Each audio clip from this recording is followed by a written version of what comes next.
This is Dory Funk Jr., and you're listening to Count It Out. You get more information, good information, and hard to find in professional wrestling, honest information about the wrestling business.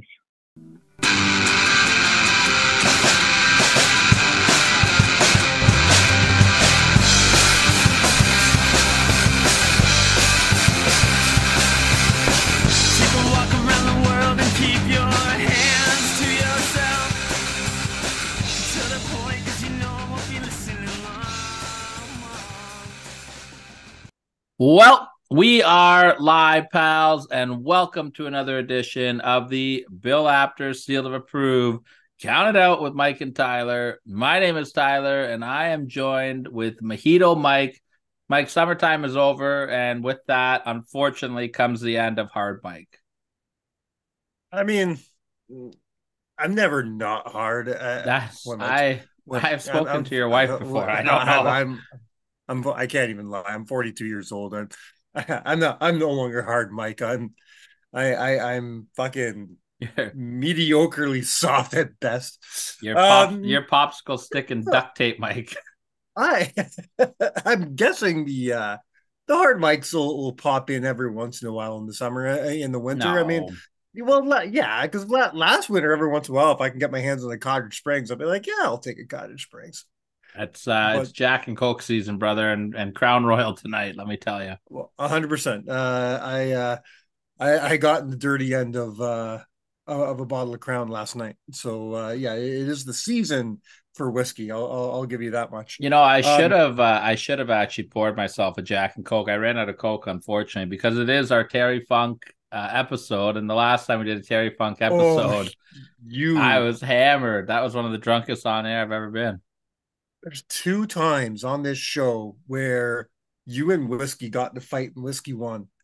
One was that show where we talked about Terry Funk and you tapped out to Jack Daniels hard. And then there was a night I think it was a big ass bottle of Crown. It was our SummerSlam show where I jobbed out to a case of Corona. You jobbed out to a fucking big ass bottle of Crown. Now, to be fair, I was okay that SummerSlam show, but you weren't. No, you weren't. The next year's SummerSlam show, when I got into the Cottage Springs and we had Rory Fox on an impromptu call. That was bad for both of us. I fell asleep on the shitter during that show. No, that was WrestleMania for you. And actually, SummerSlam, you did both. Problem. I think you did too. Fall asleep on the shitters. I think I might have a problem. No, but that SummerSlam show, I had like, what was it, like 22 Coronas. I was feeling fucking stupid. You drank the majority of a large bottle. I think it was like a 2.6 of Crown. Yeah, we were on an off night that day. We weren't really drinking our best. And then we came in. I fucking somehow made us a steak dinner. And the next day I talked about it. You had no recollection of a steak dinner. Well, you know, I remember a little bit of it. All I remember about that SummerSlam is Seth Rollins and Dominic Mysterio for some reason. I don't remember anything about that fucking SummerSlam. I mean, it wasn't a great SummerSlam. Thunderdome, whatever. You left and I passed out. Well, yeah, I'm pretty sure I probably did the same. We should bring back one of our live shows. It's been a while since we've 100%. We haven't done that in a long time, those pay-per-view shows. I was thinking the same thing. Yeah, we should definitely maybe Mania this year. Who knows? Well, I was going to say, I know you're a big CM Punk fan. Maybe if he comes back at Survivor Series. And I don't know if we'll be able to do Mania because we're talking about possibly going to WrestleMania this year. So I was just saying, but one way or another, we'll go live. You know what I mean? Maybe we'll go. Maybe we'll go live. Maybe we'll go live from the what's the stadium called in Philly? I don't know, Lincoln something stadium. Who gives a shit? The Eagles suck. The Rocky Balboa Stadium. Oh, you got to run him from Google. Hold on. Fucking Alexa, what are you doing? Lauren! You're an asshole. Lauren's making my Alexa fart while we're talking. That's fantastic. I'm not editing that out. I was just sitting there thinking like, fuck, I got to edit now. And then I'm like, you know what? That's funny. And I'm going to leave that in. She taught everybody thought that I would be the bad influence on my son. No. She and my 5-year-old son taught Alexa how to fart the other day. That's fantastic. Yeah, something, and somehow Alexia stinks. It's weird. Before we get into wrestling and stuff like that, all the things we like to talk about, I want to talk about something pretty cool. Okay.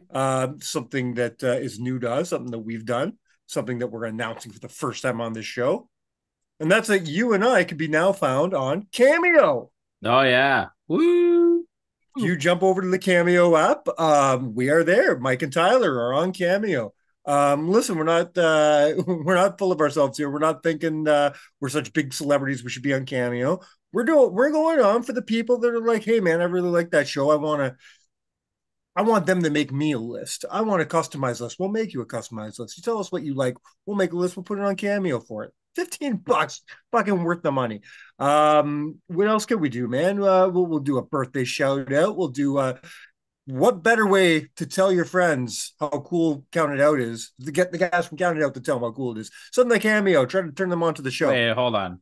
Wouldn't we have to be cool first in order to tell people things? Shut cool? up. Oh yeah. Listen. I'm going on record. No, I've been listening to a lot. I've been listening to a lot of this this motivational speaker I like, who he's all about entrepreneurship and stuff.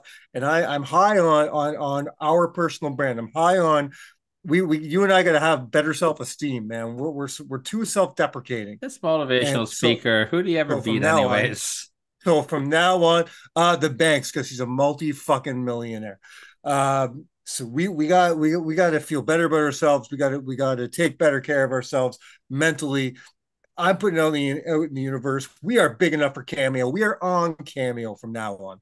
Well, you're gonna really dislike what I'm about to say then, Mr. Positivity, because I'm going on record to say that the only cameos I will be doing are to break up with your girlfriend or boyfriend. So you just bring them on, all right? Holy shit, dude, that's genius. Now he's wrong. It's not the only ones he'll do. He'll do whatever I fucking tell him to do. He's my bitch. Yes, however, Daddy. That is amazing. I never even thought of that as an application for Cameo.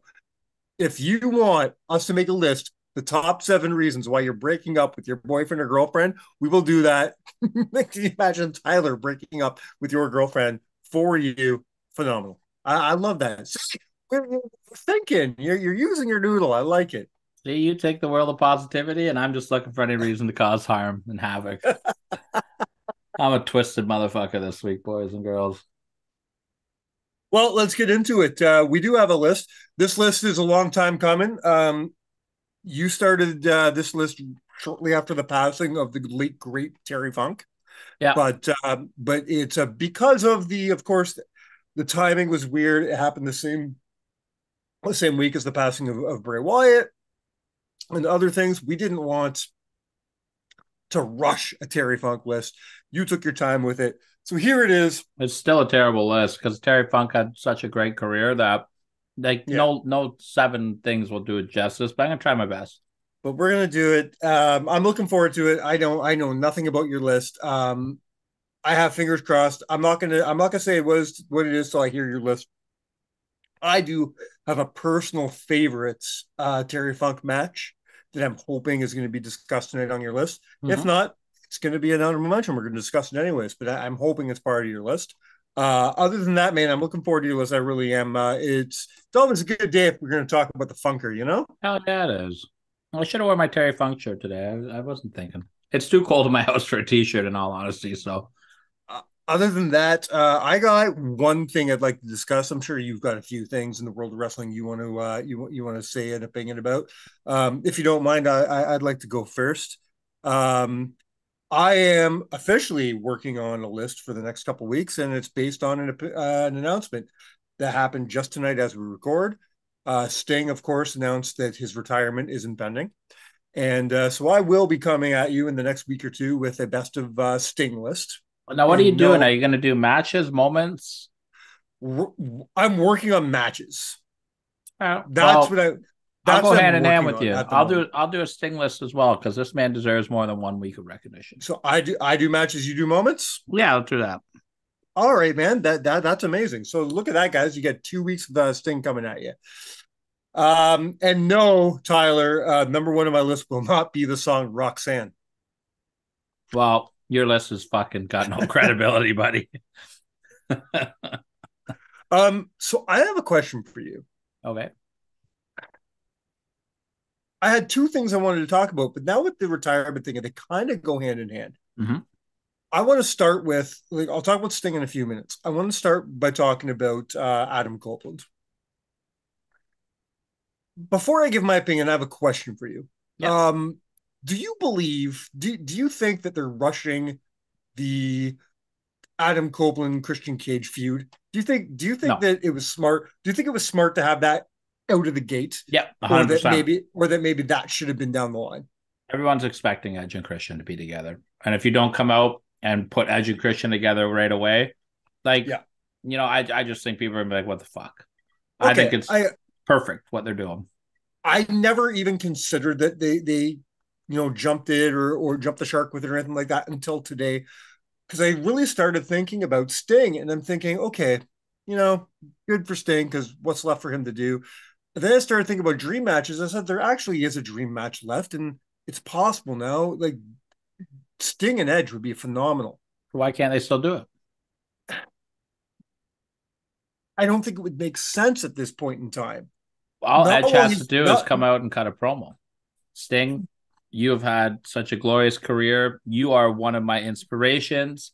It would be an honor if I could step inside the ring with you next week on Dynamite. You think they do that right in the middle of the story with Christian? 100%. Because then Christian can wreck the match, and then you can have Sting go out in a 6-man tag or something. Mm-hmm. All right. Like, who do you put who do you put Sting against for his last match? For his last match. Honestly, in this case in point, and like right now with the storylines, to make it make sense, and especially if he's going to go down, if he's going to go out with his shoulders down, Christian. Okay. So now does Christian need it? Does Christian need the rub? No. Christian's already an established star. Christian is just as established as Edge or Sting are themselves. But going off the current storylines, that would make sense. I don't think Sting needs to go out a loser. I think he should win. I think it should be a 6-man tag. Edge, Sting, and Darby against Christian, Luchasaurus, and Nick Wayne. Yeah, I guess so. Right? I'm just kind of sick of, like, there used to be this like tradition of guys going out with the shoulders down. It just doesn't happen anymore. Yeah, but Sting's past that point. And for a while, I was okay with it. I'm like, well, it doesn't have to happen all the time. It's fine. Taker didn't have to do it, and other people didn't have to do it, but then it just doesn't happen anymore. Taker did it. He just did it too soon. You know what I mean? When he jobbed to Roman. To Roman. And then that's what he thought was it. But that doesn't count. Why not? That was it. Once after because he wrestled for 2 more years. Barely. But that was Taker's passing torch moment. And the cinematic match he had with AJ wasn't planned to be his last match. But there are certain people that I think should win on their way out. Sting's passed the torch to a million people over the last 10 years. You know what I mean? Like, yeah. It's at a point now where beating Sting, it wouldn't be that big of a deal because he's had those people that he's beat to give that rub to. Even going into TNA, he did it with AJ Styles. He did it with Bobby Roode. He did it with Nick Aldis. He did it with, like, he put enough people over to help build the next generation. Mm-hmm. So why not let him go out with a win? So you don't think that Sting's last match should be, a big grandiose, one-on-one, that this is it kind of deal? You're okay with a 6-man tag? And yeah, I mean, Muta went out with a 6-man tag. Why don't they give Sting the Muta tour? Hey, I'm gonna wrestle these people on my way out. That I would love that. If they did, we don't see that enough. I love that. Muta did that and Liger did that. I love those tours. I think it'd be great if Sting was like, I'm going to fight 5 people, and my last match will be here, and I want to fight Darby Allin. I want to fight Edge. I want to fight whoever. I think that's one of the only things I want left. I think Sting and Edge, and maybe even Sting and Christian, are two matches I would like to see left before he says Well, goodbye. Sting and Christian have fought each other a million times. In AEW though, or AEW in AEW, no, not in yeah. AEW, but they fought in TNA 100 times. Yes, very different circumstances, and those are great matches. I want to see it now the way the characters and the stories are now, because Christian's on his fucking this next level shit right now. Mm-hmm. Christian, listen, I love TNA Christian, I do. What we're getting right now is fucking TNA Christian times 10. Yeah, he's been fantastic. Like he's, I might be as bold to say this is the best work that Christian's ever done. Hard to argue. It's fucking ridiculous how good he is right now. He's just missing. He's just missing one thing. What's that? The opera theme music. Bring it back, baby. What did you think of this promo between Starks and Copeland on the weekend? I haven't watched it. I saw like the clip where he's like, "Oh, you're Vanilla Rock." I think it was kind of Bush League on Edge's part. 100%. I think the whole thing was crappy. It sounded amateur. I'm gonna give him the benefit of the doubt on this one though, and I agree with some reports that I was reading, some of the articles I was reading. The guy hasn't had an unscripted promo in 25 years. It's gonna take him some time to get used to it. That's not true. Of course it is. They did unscripted promos in the early 2000s and late 90s. Yes, they did. Okay, yes, that was 20 years ago, man. It's 2024. But no, they only started doing those heavily fucking scripted promos in starting in 2010. Yeah. Yeah. That's still 15 years of scripted promos. Okay, but we just cut 10 years off your argument, is what I'm saying. All right, 15 years of heavily scripted promos with no freedom, no going off. Be better. I agree, be better, but he'll get there. It was dog shit. Not just him. No, Starks too. I don't like Starks. I agree with you. I don't like Starks either. I don't get it. I don't get him. I don't put a mic in his fucking hand. He's not good. But no, the thing is, he is good. He's super talented and he's a great hand. But he is just like a Rock ripoff. That's what he looks like. That's what he sounds like. That's how he acts. This whole thing about Starks and Copeland being mad at each other for the going off script, I'm going to go ahead and say I call bullshit on that. Yeah, they should run with it. Run it as a story, sure, but I call bullshit. I guarantee when they went to the back, there was no bad blood. There was no. I'll tell you, if I was Starks, I would have been pissed off. But that's my thing. I don't like there's no payoff to mentioning The Rock. Then go work for a company that has scripted promos. Or just, like you said, Edge, step it up a little bit, be better. Oh yeah, it was a I didn't even, you know what? I didn't even hate the line about The Rock. You want to talk about The Rock, talk about The Rock. I hated it. The term vanilla midget is a trigger for me. Kevin Nash. Every time someone says that term, I hope that Kevin Nash's quad explodes. I hate that term more than anything in the world.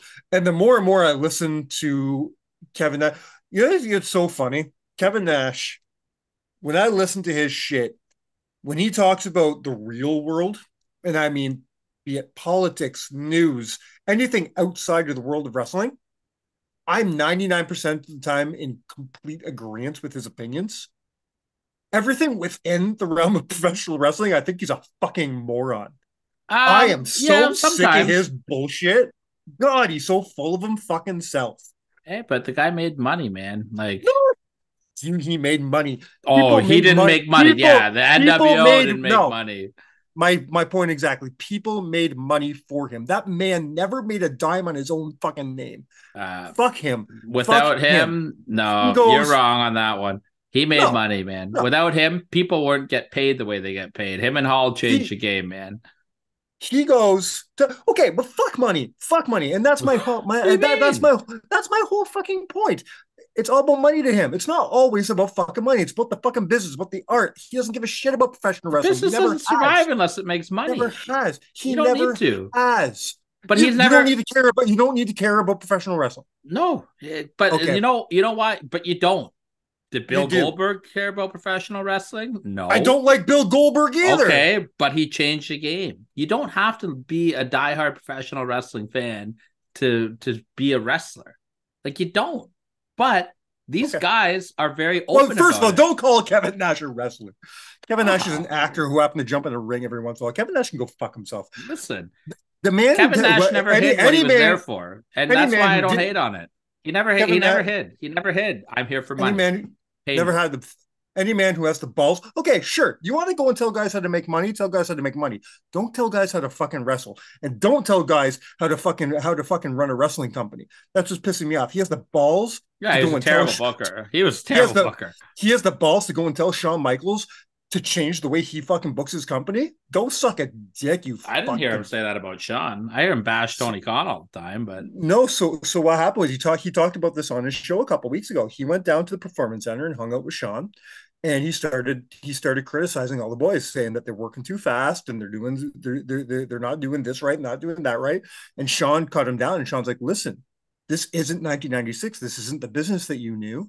He goes, "This isn't like we do things differently now because we have to evolve. We have to, it's different now. It's 30 years later."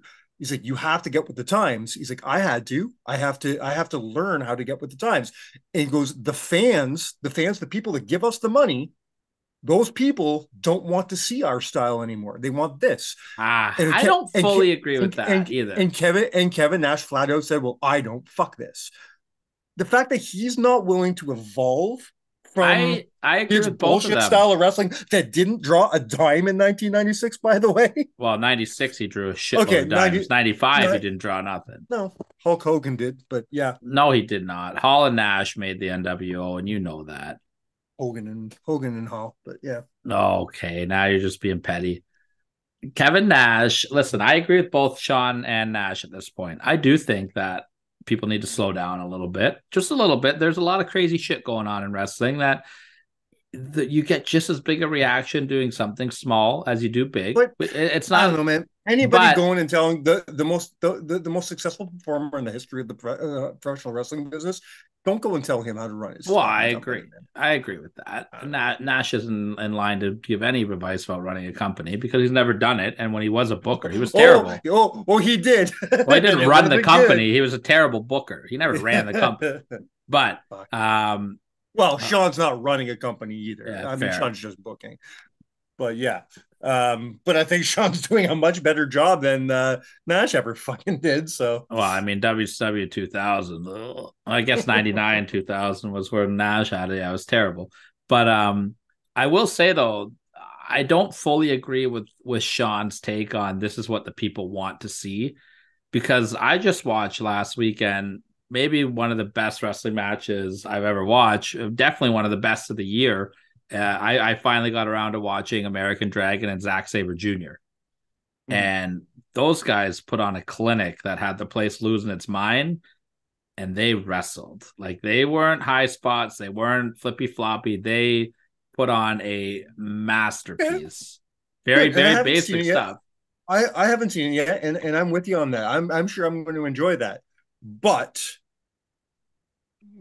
both those guys have made names off the flippy floppy high spot shit, have they not?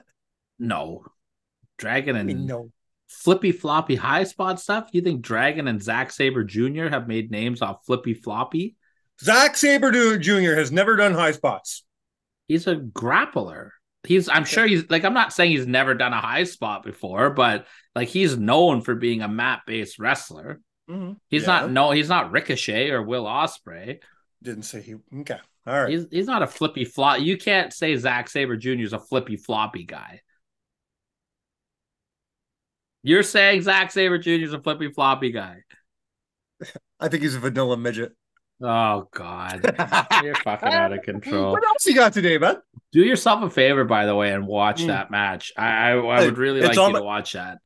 It's on my must-do list. I really do want to watch it. Impact Wrestling, by the way, has a banger card coming up. Speaking about Impact Wrestling, can I say this is the first time in probably 3-4 years that I'm actually excited to see a Will Ospreay match? Which one? I don't know what all they're doing them. I just know he's facing Josh, right? He's facing Speedball at the pay-per-view. Okay, and I thought he Josh had. the next night. Is it Josh the very next night? Okay. Okay, yeah. Then give me. Then I'm excited for two Will Ospreay matches. Then. And by the time that this show drops, I will have spoken to Will Ospreay. Hopefully, I'm going to be on the press conference for him tomorrow. That's right. Yeah, I'm not the biggest Will Ospreay fan in the world, but you put him up against the two greatest wrestlers in the world right now, as far as I'm concerned, and you got my money, man.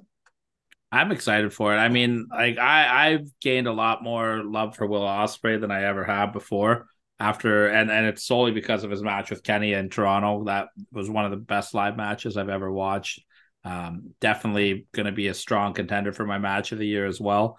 Fuck, man. Now that I'm like saying what my matches of the year are out loud, Dragon might be my wrestler of the year too. He's been 3 of my favorite matches this year. I'm still holding out. There's one match that could still happen before the end of the year that I'm holding out for. NXT keeps bringing back these like pay-per-views. Like right now, they're doing Halloween Havoc in a few weeks and shit like that. Yeah. There's still a few weeks left after that. They could still bring back World War III.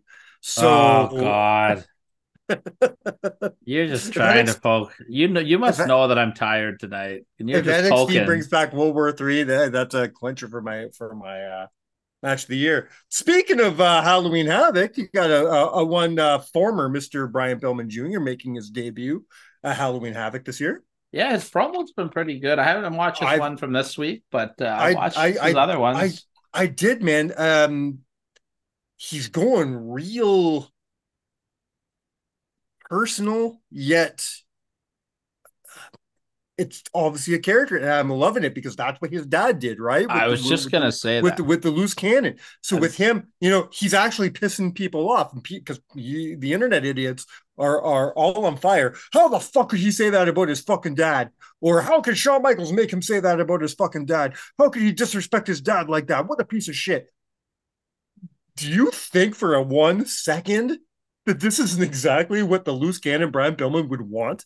This is what Brian Pillman made his fucking money on. What percentage of people do you think that are saying this have also actually watched more than 3 Brian Pillman matches in their entire life? Right.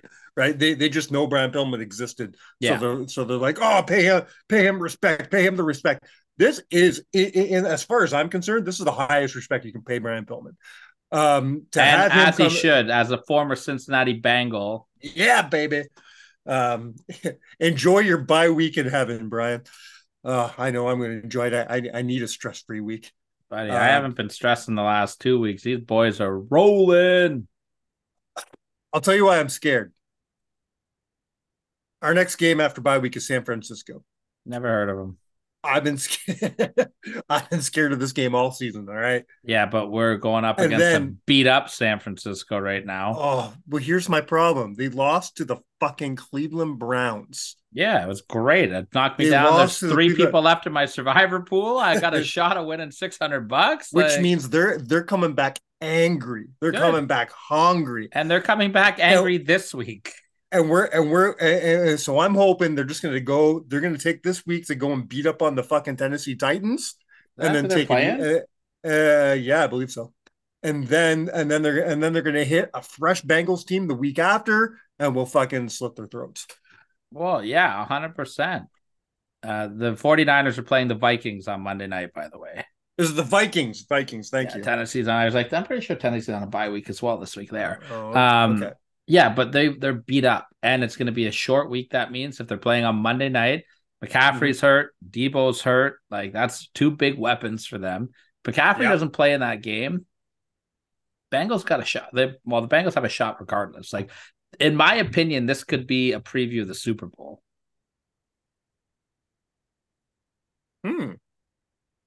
I never thought of it like that. You may have a point. It should have been the Super Bowl 2 years ago. Well, fucking right. The Rams got lucky to beat the 49ers, but 1000%. That's a whole different story.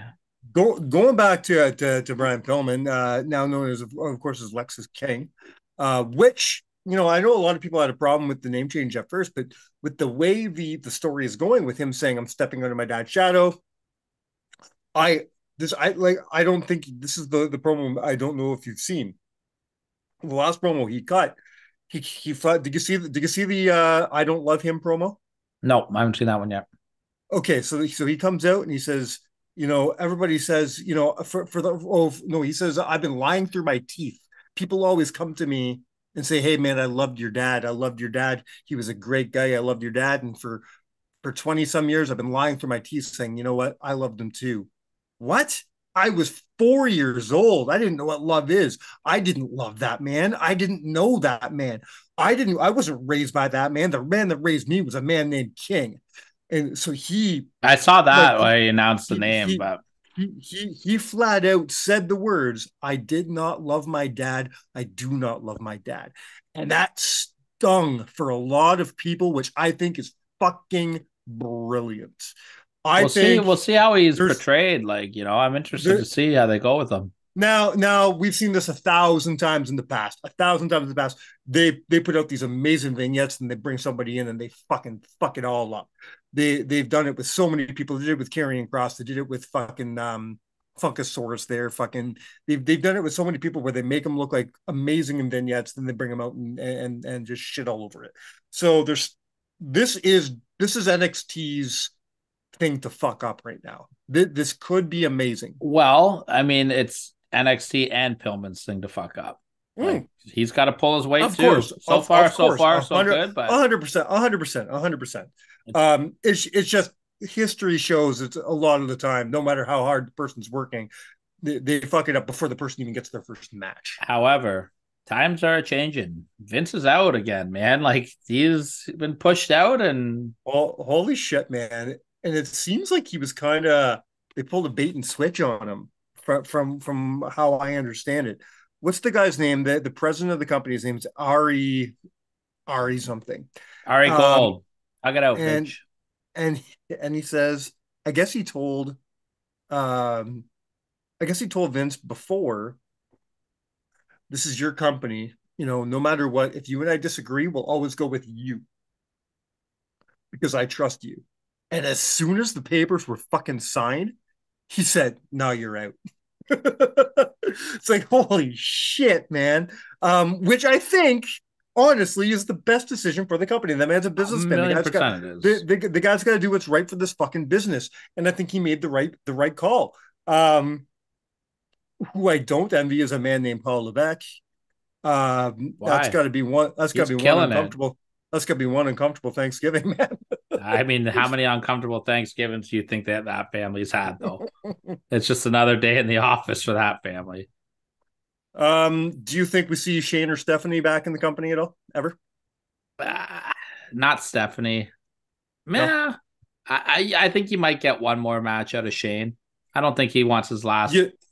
So you think we get him back as a character, not a? I think he get like not for long. I think I think we do see Shane McMahon one more time for a proper. But you don't think he comes in and takes a chair at the table? No. I think that the train has sailed on that one. So the closest thing to a McMahon we're going to have in WWE from this point on will be Triple H. I believe so. Well, he's the closest thing right now, right? Yeah. I'm okay with that. Like, it's still in the family. It's still, but like, give Triple H credit. There's more people talking about WWE now than there has been since probably the Attitude Era. It's not that level of big. I'm not trying to say that, but people are talking about. But yeah. No, but I mean, I don't remember the last time the WWE had a buzz like this since the Attitude Era. They don't have that. It's not the ad. I'm not trying to say it's as big as the Attitude Era. I know that. I'm just saying I wouldn't even compare it to the Ruthless Aggression era yet. You know what I mean? I'm saying there was still a buzz. There was still a buzz in that era. I'd say. With the rise of John Cena, and I think there was still a buzz at that point in time. Yeah, but that's like when things started to go woo. Also, right? More in the 2008 to 10, yeah, absolutely. Especially, I'm not putting all the blame here, but it's slowly after the deaths, after Eddie, and then certain things started getting talked about, like steroids and stuff like that. Then of course with Chris Benoit, Benoit heard it big time. There was a big black eye because of CTE and of course steroids again and all this stuff. And but the product was already like the product was already way down. On its way out. Yes. Like the numbers were down, the attendance was down. Like it was going down. Yeah. But I think Triple H, he's a student of the game. He knows what he's doing. The fact that him and Shawn Michaels are running this company right now, pretty much, I think the future of the company is in very good hands. 1997 D-Generation X would never have thought that this was going to be a thing. One day we'll be running it all, brother. Holy fuck. I mean, they kind of called it, I guess. Hey, Sean, how old's Stephanie now? I don't know. Oh man. That was my I'll take questions Randy Savage never asked for 1,000 hours. Ooh shit. Ooh shit. Is there anything else you want to talk about before we get into some Funk University, sir? I don't think so. Oh, I will talk to you about this off air. Let's talk about it on air. I was really disappointed with the arrival of Nick Aldis in WWE, the way they handled it. Yeah, I know you're upset with it. I wasn't exactly impressed with it. I'm also not upset with it. My view on it is 90% of WWE fans don't know who the fuck Nick Aldis is, anyways. Yeah, but so that's it's the not point. like he needed. Yes, and I agree with that. He didn't exactly need the fucking overture, but No. he deserves better. Not only did he deserve better than he got, he should have got better than he got just for making it look like this is important. 100%. He fucking walked out of. He didn't even get an entrance. He walked out of the fucking ring announcers area. No reaction. Not only were the fans like, "Who the fuck are this guy?" The goddamn commentary team was like, "Who the fuck is this guy?" But they got the most underwhelming. Wow, like what? That's brutal. Are you fucking kidding me? Like, okay, now, like, because you said, well, the WWE fan doesn't know who Nick Aldis is, right? Why are they going to give two flying fucks about what this guy says when you presented him? By the way, great fucking suit he was wearing. He looked fantastic. He looked great. But you presented him like a fucking bum. I was pissed. I didn't like that. Is this his spot now? Is he do you think he's done wrestling? Like, is this what he's coming into? Well, I'll talk to you. I can't say the story I know right now, but I'll tell you off air, and our listeners will hear it next week. Who have you been talking to? I got my sources. What the fuck have you been talking to that I haven't been talking to? Don't worry about it. Just remind me when we get off air. I can't say it on air. I can't spoil it for our friend. If you want to hear what I'm talking about, just keep your eye on our good friend Jonah and the R3 podcast for an upcoming interview. He's got a good Nick Aldis story that I'm not going to blow the lid off yet. But I'll tell you off air. If you give me $5, I'll tell you off air. You really need that $5, don't you? Oh, buddy. Buy our cameos, please. You guys should hear the shit he's been trying to give me trying to do for $5 off air. Well, if you got to ask, you can't afford it. That's what I always say. I don't have anything else to talk about. I don't really know what else to say tonight.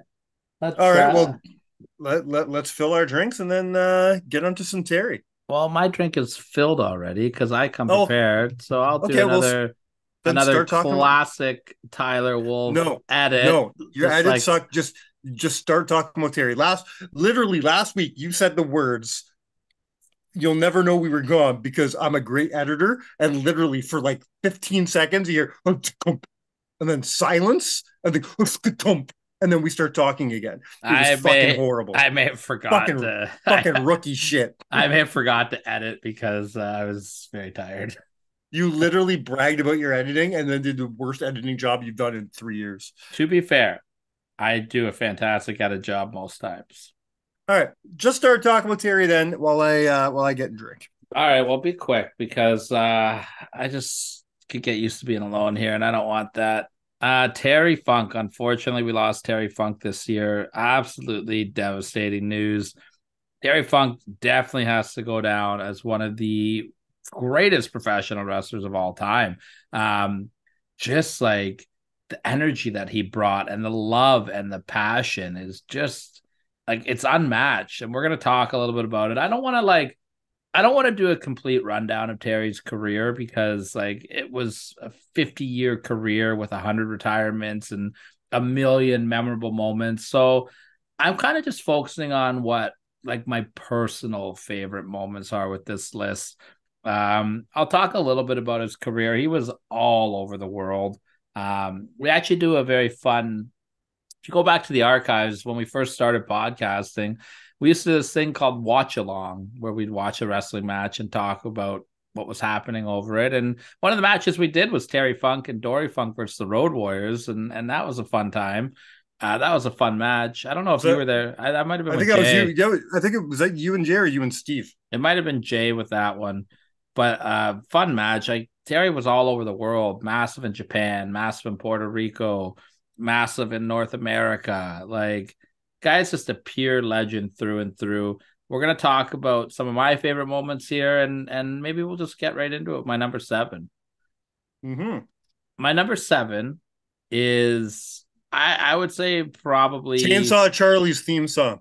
Oh, fucking banger, eh? But is that his theme song or Cactus's, right? No, I'm just talking about the sound of a chainsaw. The first 2 times he came, there was no theme. It was just the sound of the fucking chainsaw, yeah. Well, they could have used a chainsaw to help with the mess that was created on August the 9th, 1997, when ECW presented Born to Be Wired. Nice. And we're going to talk about Terry Funk defending his ECW World Championship against Sabu. Yeah. This match was the only match that was advertised, and rightfully so, as too extreme for ECW. The match had to end. First of all, the match itself is just violence and gore, like top to bottom. It was fucked. Sabu ripped his bicep open, like open, and he just grabbed duct tape and taped his arm shut and fought the rest of the match. The match ended because these guys were so tangled up in the barbed wire that they couldn't move anymore. And they had to just pin each other. Like Sabu just had to pin him. And apparently I heard a story. I don't know how true it is. And I think I heard this from Terry. So not personally, obviously, but in an interview where when Sabu pinned Terry Funk, Terry almost lost his eye because a barbed wire shard was like right there pushing. I've heard that story too. Yeah. This match is crazy. Sabu becomes your new ECW world champion, and Terry Funk leaves a lasting memory and wow, one of the most grotesque matches of all time. Lasting? How long? Well, I actually think it took longer for them to get untangled in the barbed wire than the match was. You didn't get my joke. I got your joke. Okay. I ignored it. We're doing a tribute to Terry Funk. You got ignored. My number 6, I kind of changed it, and I'm cheating a little bit here, and I don't give a fuck because it's Terry Funk, and I love Terry Funk. My number 6, I just put Cactus Jack. Okay, just now, like everything they've done together. Like at first, I was really gonna hone in on the King of the Deathmatch tournament. Sure. But then, like, I just looked at the history of Cactus and Terry. And they worked with each other in, like, what, at least 3-4 different companies? They worked everywhere, yeah. Well, because they worked together obviously in Japan. In Japan. WWE. In WCW, they worked together in WCW? I can't remember. I don't think... They did, like, promos with each other, but they never, like, fought each other in WCW. Okay. Terry interviewed him a couple times when he was young. ECW? Mm-hmm. Yeah. Yeah, Terry Funk lit Cactus Jack on fire in East. Remember the chair incident? That's right. Where the flaming chair went into the crowd and they got sued. I've just got a couple like moments I want to highlight between these guys. And number 1, the love and admiration, and one of the best Terry Funk impersonations goes to Mick Foley. Yes, absolutely. But they loved each other. Mick loved Terry. Terry loved Mick. These guys spilt blood on many different continents with each other, as it's been highlighted. Think about this for a second. Mick is known as the hardcore legend, right? Mick has been around during the majority of your and I fandom, right? Mick was the kid in this scenario. Uh-huh. Like Well, when yeah, Mick, 1995, right? Mick looked up. Well, he'd been wrestling much longer than that, Yeah, but but in 1995, Foley was still in his probably early 30s. Mick looked up to Terry Funk. You know what I mean? Like when Mick first started getting started, Mick already had a career. Or I'm Yeah. sorry, Terry already had a career. Like that's Terry had two different careers by that point. Seriously, That's right. he'd have been out of retirement twice by that point. Yeah, that's Um, nuts, man. so the King of the Death match is the first one I want to talk about. That was August 20th, 1995. Without that King of Death match tournament and without Mick Foley beating Terry Funk in the finals of that exploding barbed wire death match that they did, Mm-hmm. Mick Foley, I don't think is known as the hardcore icon that he is. Absolutely not. That's what put him Absolutely over not. the edge. Yes, and what pretty much fueled him to just keep pushing the boundaries, right? Well, and they used the photos for that and clips from that in WWE to turn him face with those Jim exactly. Ross sit down interviews, right? Yeah, yeah. I want to talk about WrestleMania 14, Terry Funk and Mick Foley in the dumpster match, winning the tag titles together. Damn right.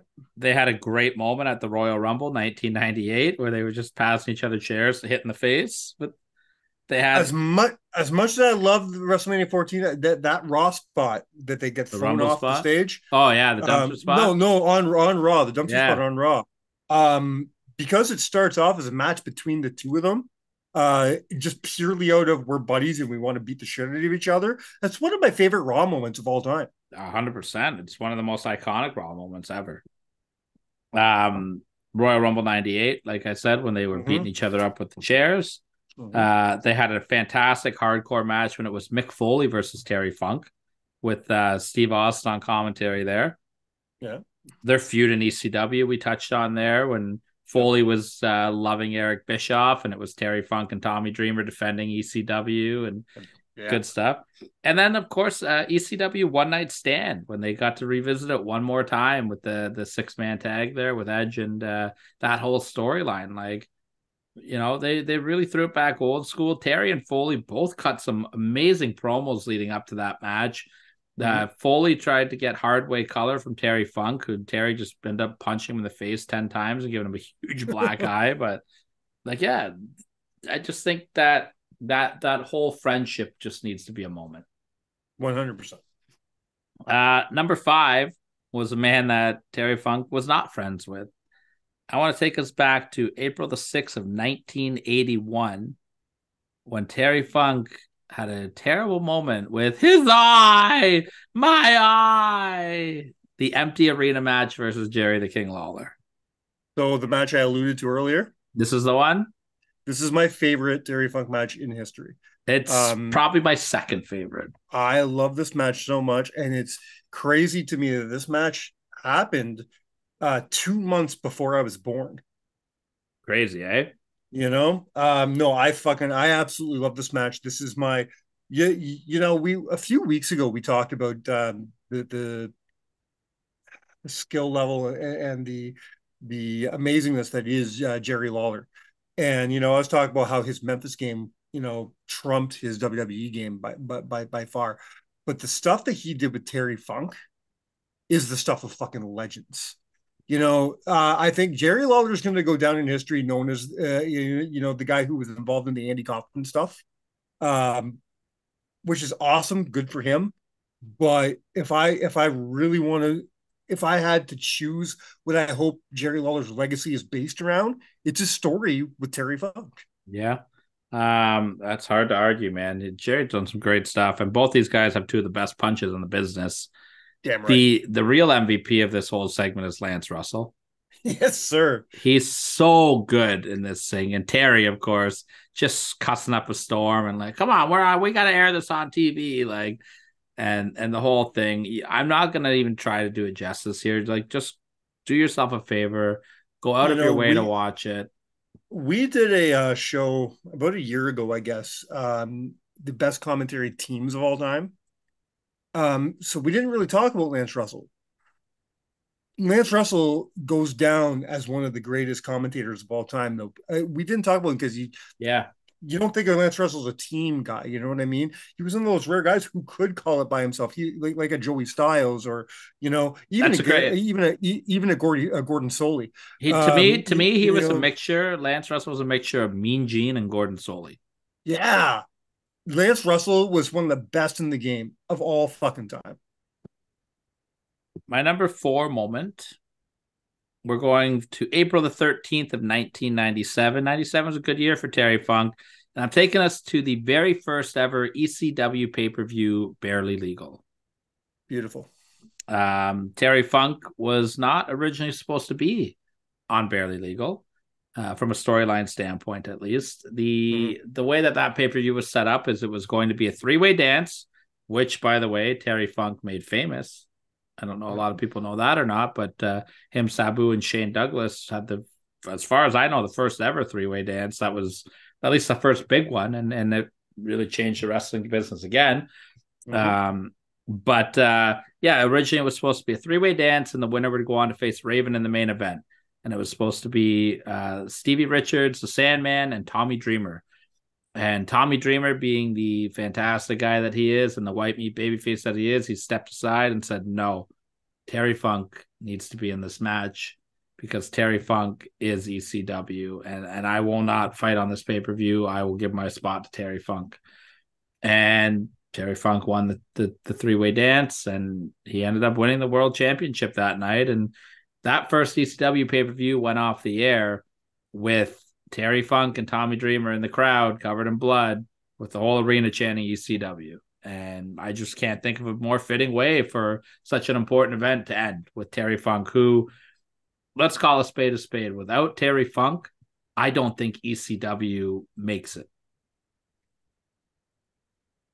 Well, no, because every company needs that one person to lend credibility, right?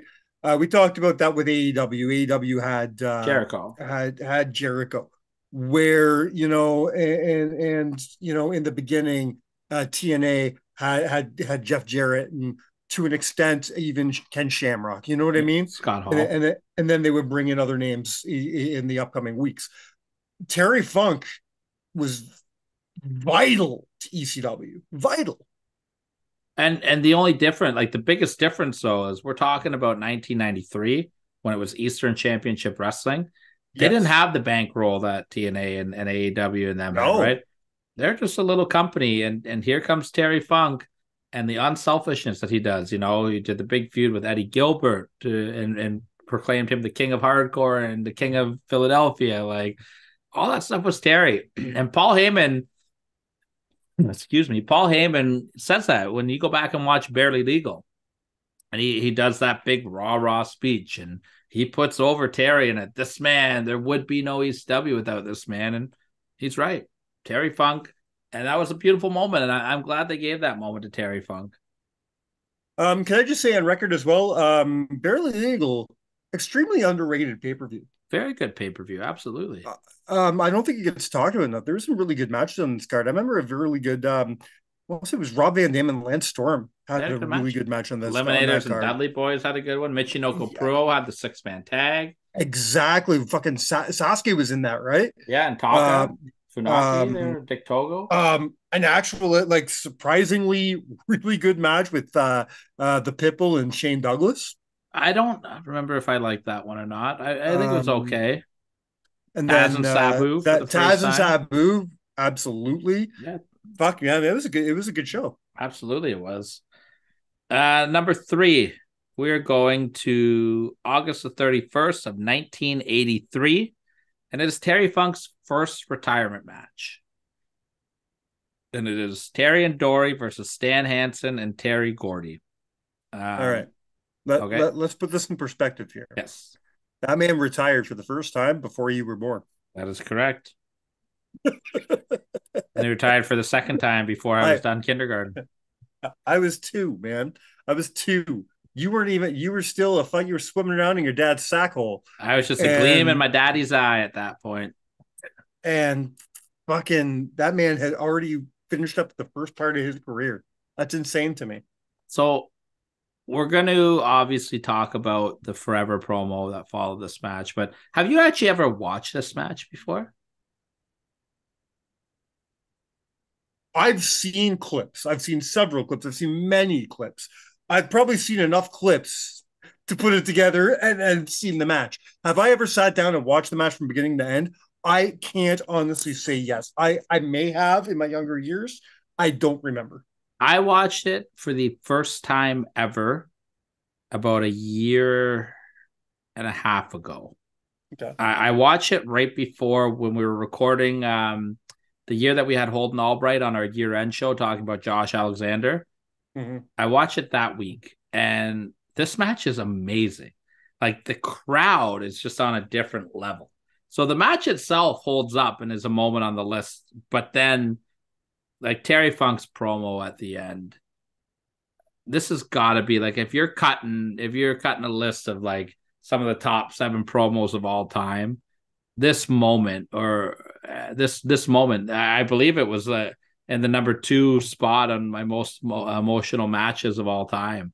It was in the top 3 for sure. Like, Terry Funk covered in blood, bawling his eyes out, saying Japan is number 1 forever. Like, it's just goosebumps. Like, you can't, I can't even put into words. It's just, you gotta go and watch the whole thing. Yeah, that promo has gone on to be a bit of a parody of itself at this point. After 40 some years, it's kind of funny. You know what I mean? We make jokes about it. It's sort of funny. But if you can place yourself back then, think about what it really meant, and I'll take that one step further, man. Mike. I'll take that one step further. You're right. It has become a bit of a parody and a joke or whatever. Go back and watch it today and tell me you don't get choked up watching it. It goes from being a parody to being this, like, every time, like, holy fuck, this is so heavy. I don't think people will look at it as a parody if they watched it again. Right. But from start to finish, not just the promo. Yeah. You can't just jump into the promo. Yeah, I get it. I get it. But if you watch that whole match, it's fucking crazy. We got 2 moments left. Mm-hmm. And I guess we'll start with the number 2 before we get to the number 1. That makes sense, right? That's how we do things, yeah. My number 2 moment is his feud with Ric Flair. All right. This was fucking awesome. I would have ranked his feud with Lawler higher than his feud with Flair. That's just my personal taste. That's just me. I get it. I'm not judging you. If I was, for me, I think if there was more footage available for us to watch on his Lawler feud, I might agree with you. Okay. And that's not to say that his Lawler feud might not have been better overall. But outside of the empty arena match, this feud has... I think that empty arena match was better in ring than anything he did with Flair. No. Again, just my opinion, man. Not like the empty arena match was different. It wasn't like... It was just a wild brawl. Like, and then a lot of stuff with Flair was a wild brawl too. But like the empty arena match was like more of the angle, like to fuck his eye up, and they had like an 8-minute match or whatever. But buddy, that I Quit match with Ric Flair has got to be his best match ever. Okay, it's wild. Those guys beat the fuck out of each other. This feud started amazing, by the way. Like, do you know like how much of this feud do you remember? Did Ric Flair fuck his wife? Obviously, probably. It's Ric Flair. That's all. That's how I assume all his feuds start. No, I don't remember much about the feud. So Ric Flair in 1989, by the way, untouchable. Like best that was probably Flair's best year in wrestling, I think. He started out with his program with Ricky Steamboat, where they had their 3 banger matches. This feud started immediately after the 3rd match with Steamboat. Flair had just beat Steamboat for the title at the Chi-Town Rumble. And Terry Funk had been an announcer in WCW at the time. We mentioned in WCW, Foley and Funk did some promos together. Funk was a commentator and an announcer at this point, and he was one of the judges, I believe, for this match, Steamboat and Flair. They had judges at ringside for some reason. And the match was over. Flair celebrating his 6th title win, I believe. And Terry Funk gets in the ring to interview him. And he made like this offhanded remark where he was like, "Oh, maybe I should get in the ring and come out of retirement and fight you for the belt there, eh, Rick?" And Flair kind of like got like disrespectful towards Terry, being like, "Listen, you got to earn this. You don't just get to have a shot at the most important thing on the planet." And that pissed off Terry. And Terry's like, "Well, Rick, I was just joking. Like, wasn't actually serious about it." And it rubbed Terry the wrong way. And Flair turned around and Terry fucking laid him out and beat the shit out of him and then pile drove him on top of a table in 1989. And that was a huge angle because that actually meant something in 1989 to get a pile driver on top of a table. Flair was on the shelf for a long time. He had a neck brace on for a long time. Some crazy points of this feud. Terry Funk put a plastic bag over Ric Flair's head and tried to suffocate him on Clash of the Champions and almost got kicked off the TBS network because of it. They were very upset about that angle. They had a great match at the Great American Bash. They had a fun tag team match at Halloween Havoc with Sting and the Great Muta involved with that in that Thunderdome cage match. And then the I Quit match. And again, I've said this multiple times on the show and I'll say it again. If you have never seen Ric Flair versus Terry Funk I Quit match, as soon as this show is done, because we need the views and the hours, you watch this match. It is unreal. All right, man. And that takes us to number one. I don't think it's going to be much of a surprise here, right? We're going all the way back to December the 10th of 1975 when Terry Funk defeated Jack Briscoe for the NWA World Championship. It had to be this, of course. Do you know any of the backstory about this match? I don't. I haven't even seen this match. I've never seen the match either. I can't find it anywhere. I know its legacy. I know it's Peyton. I know how important it is. I don't know much about the match. There's one clip on YouTube. It's the first episode of, I guess, Florida Championship Wrestling, or I don't know what the territory is after Funk won the belt. And it's him and Gordon Soley sitting down and they watch the finish together while Terry and Gordon talk over it. That's the only clips I've seen of the match. But the storyline of this was that Dory Funk Jr. was actually supposed to face Jack Briscoe in Miami, and he failed to appear for the title match.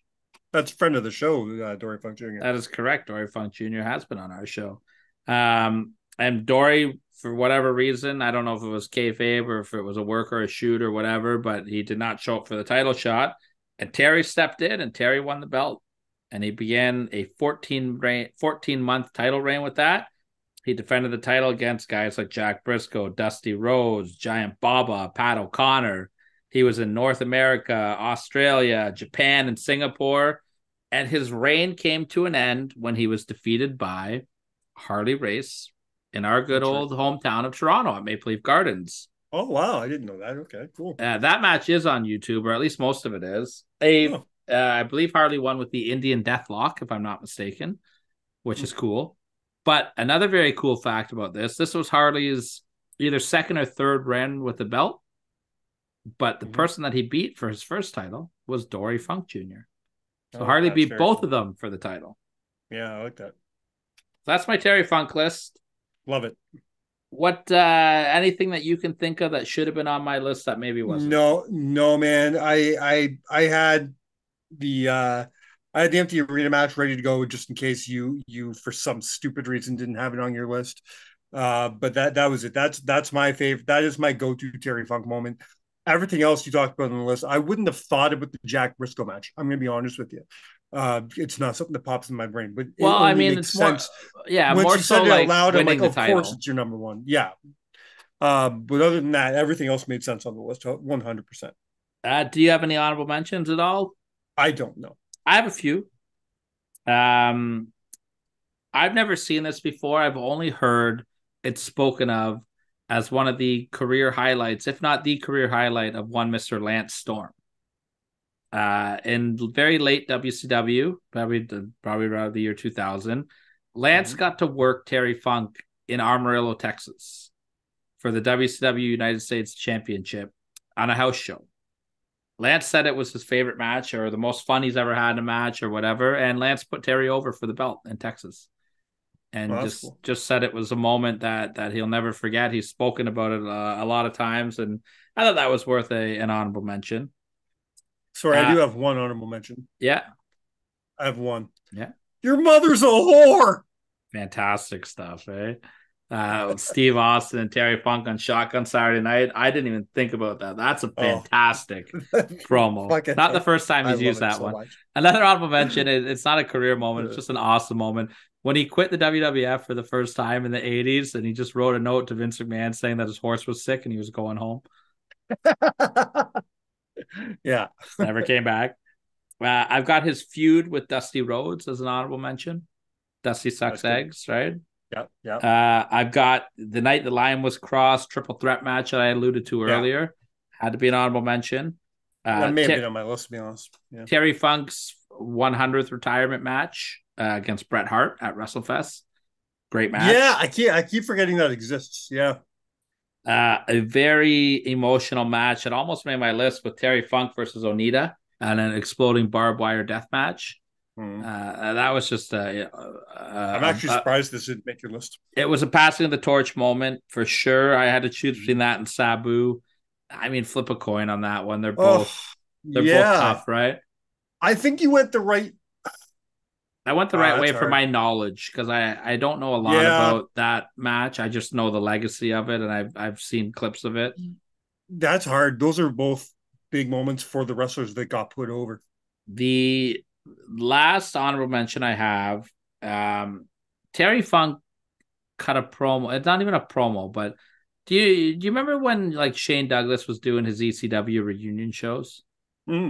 And did you ever watch a documentary that came out, Forever Hardcore? No, it's been on my list. I think I own it on DVD somewhere in my basement and still have never put it in and watched it. It's very good. It is very good. I've heard as much, but I just haven't watched it. Yeah. Terry Funk, they ask him, because for that first one, a lot of talent weren't allowed to work both shows. Yeah, they were told. Certain guys were exception to the rules, obviously. Yeah, because that was the same weekend as One Night Stand, right? Oh no, sorry. Yes, it was. It was both. Yeah. Talent was allowed to work both shows. WWF made Terry Funk made Terry Funk a huge offer, a very financially worthy offer to come and work their show. Yeah. And Shane Douglas wanted Terry Funk to relive the triple threat match with him and Sabu. And Terry Funk, being at the stage of his life that he was at, knew that his body could only handle one more match. Sorry, not one more match, but like he couldn't do both matches, right? Yeah. And he chose Shane Douglas's show over Vince's show. Yeah. And he goes into great detail where he's like, and he's in tears while he's talking, just being like, I could use the money, of course, but to me, like, Shane's show is the real ECW, and I love ECW so much that I have to disappoint my family. I have to turn away the big money, and I have to go where my heart is. And he's in tears while he's cutting this promo. Yeah. It's so good. Do we know what he would have been doing at One Night Stand had he been booked? I don't know for sure what he would have done, but like he had the contract. It was a big money offer. It was probably a 6-figure payday. Like it was big money, and he chose no, and he worked Shane's show, and like it destroyed him. Probably for peanuts, right? Yeah.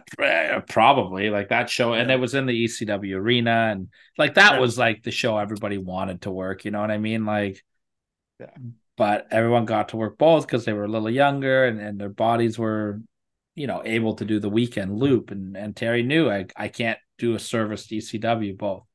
And then he came the next year and did One Night Stand, and they did the great stuff with Edge and whatever. But I just thought that it was just such a beautiful moment that Terry had on that documentary. And I'm pretty sure it's clipped on YouTube. Like, go out of your way to see it if you can. But that whole documentary was touching.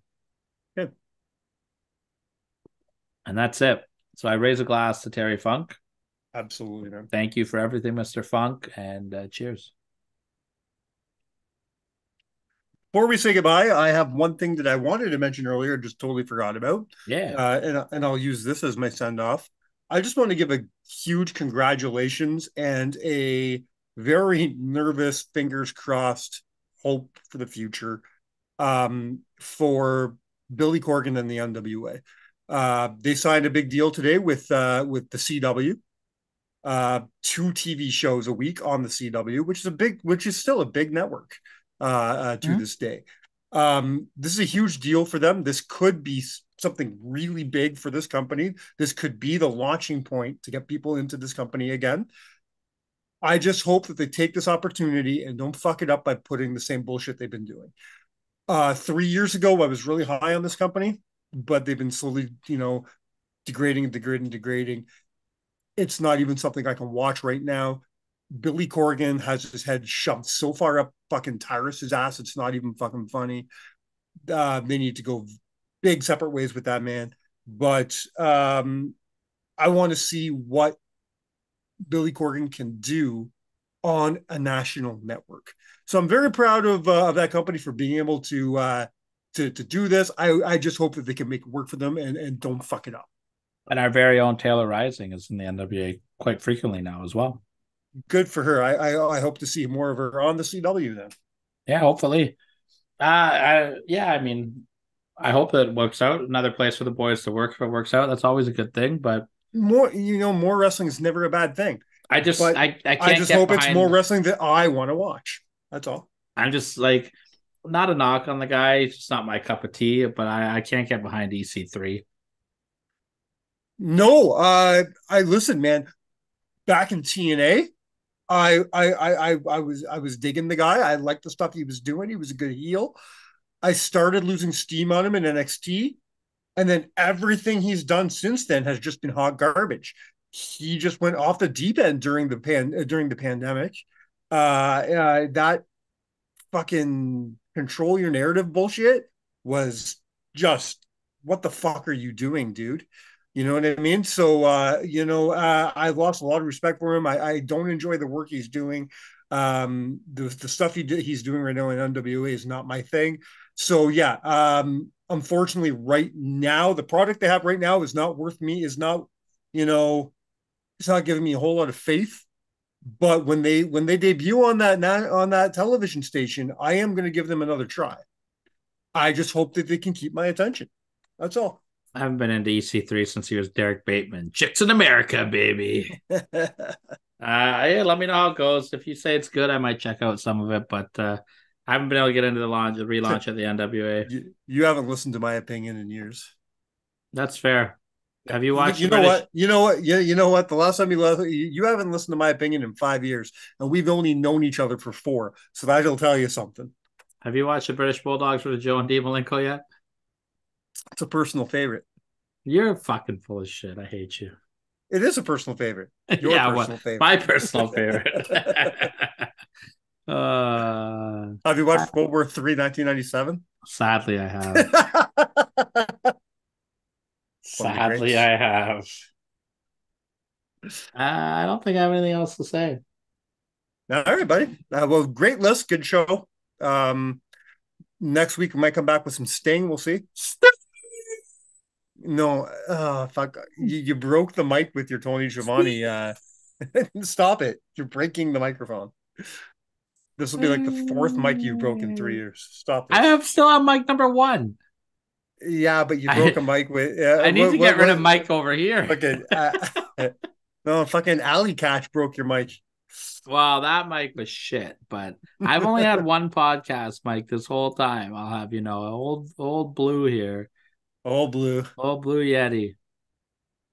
All right, buddy. Well, with one more drinks up and I'm empty. I finished on my last one. Nothing but respect, admiration, and love for the memory of the late great Terry Funk.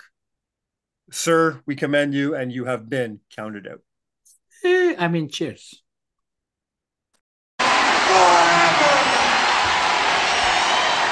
Forever.